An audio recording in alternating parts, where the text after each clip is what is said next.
tech news. Ooh, tech news. How do you do the tech news again? Is it?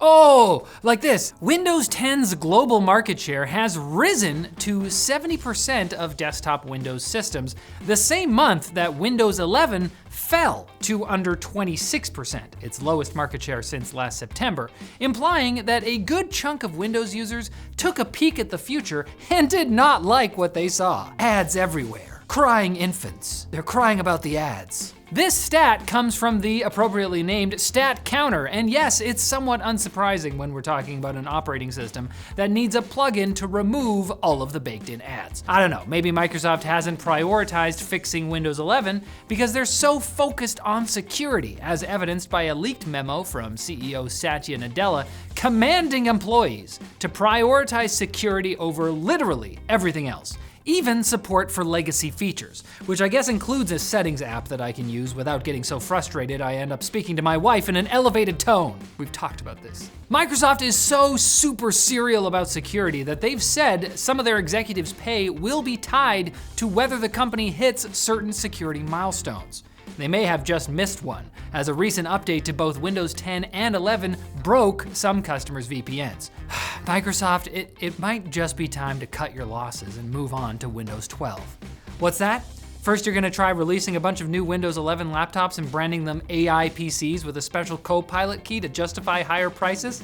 Okay, worth a shot. AMD revealed in their Q1 earnings report that sales of the company's gaming products, including desktop Radeon graphics cards, as well as custom processors made for consoles and handhelds, is down 48% compared to last year, a figure that includes a 33% decline from Q4 2023. Now, you could say, hey, it ain't easy being green, but AMD is Team Red. Being green would be much easier in this case. NVIDIA's having a great time. While AMD has managed to squeeze some impressive performance into the chips powering the Steam Deck and its imitators, their strategy for desktop GPUs seems to have consisted of launching a card for too high of a price and then reducing it until it's maybe worth buying instead of the NVIDIA alternative. But there is a light on the horizon.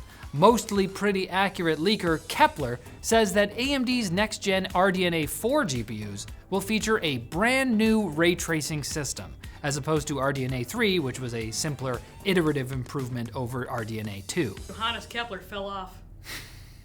Wait till the investors hear that upcoming product will be better than current product. That'll turn things around. And Apple, the second most valuable company in the world, also had a bit of a sad earnings call. Compared to last year, the tech giant's overall Q2 revenue is down 4% to $90.75 billion. No. It's not right. They give me my blue bubbles. Fortunately for Apple, their earnings are actually slightly better than analysts anticipated, given how poorly iPhones, iPads, and wearables have been selling. So Apple stock actually shot up in the wake of the news. Apple taking $110 billion worth of their own stock off the market and the largest share buyback in US history may have also had something to do with that.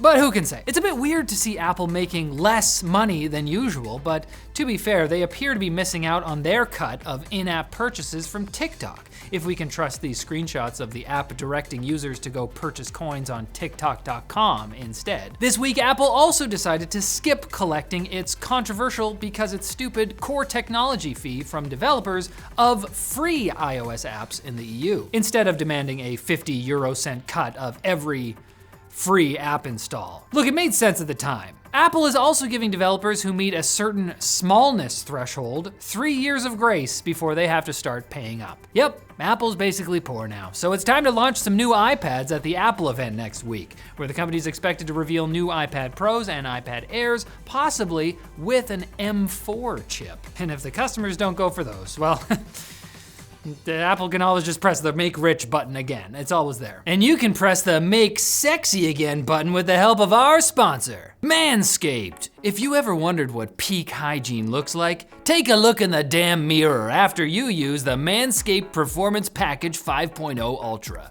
It includes the Lawnmower 5.0 Ultra for power and precision, and the Weed Whacker 2.0 also for power and precision. They're really good at, they complement each other. And you're gonna get more compliments thanks to the Crop Soother and Crop Preserver also included in the Performance Package because of what they're gonna do for your package. Check out the Performance Package 5.0 Ultra at manscaped.com/techlinked and use code TechLinked for 20% off and free shipping. In order to introduce the Quick Bits, I have to say something like, and now the Quick Bits.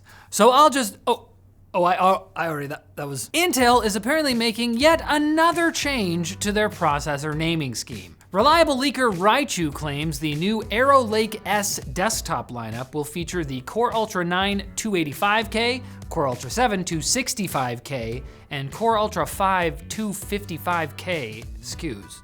That's right, Intel decided to make their desktop processor names, the ones people could feasibly understand, sound like their mobile processor names. The names that are about as comprehensible as a tongueless Welshman after his 10th beer. I mean, shouldn't go that far. And that's not even a fair comparison, because that Welshman wouldn't cost hundreds of dollars to hang out with. In fact, he'd probably pay for a couple of your drinks. He's a nice guy. Okay, well, there we go. Yeah, but who stole his tongue? Nintendo is continuing to DMCA anyone and everyone they feel like.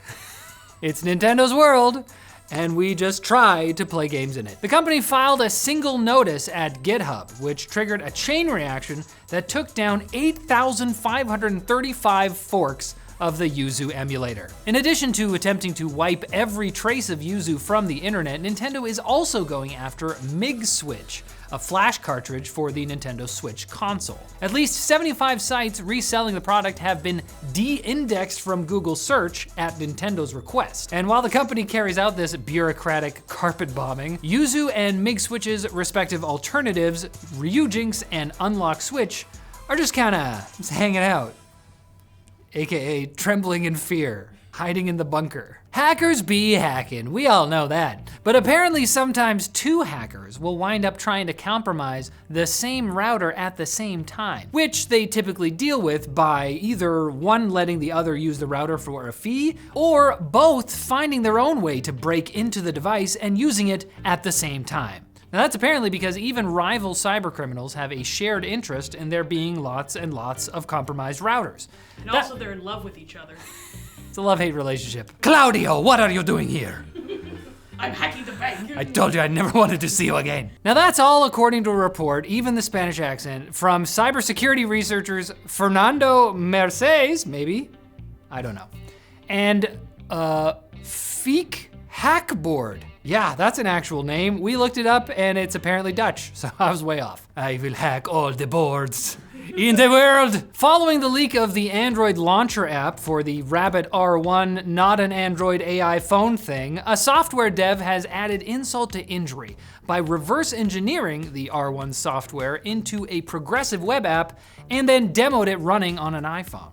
The APK was also dissected by the team at emergetools.com, who confirmed that yes, the R1 runs Android, along with some other findings. Look, I just hope the Rabbit R1 goes down in history as the most beautiful, cool looking, desirable thing that is just a phone but worse in history. It was $200 and a lot of people wanted it and bought it, and then we moved on. And Boston Dynamics has given their unsettling Spot RoboDog a friendly new look, adding Muppet-like eyes, ears, and sparkly fur, though its spindly legs still end in the usual rubber doorstop nubs. It's giving horrifying cyborg from Half-Life. The company even had Spot's new drag persona, Sparkles,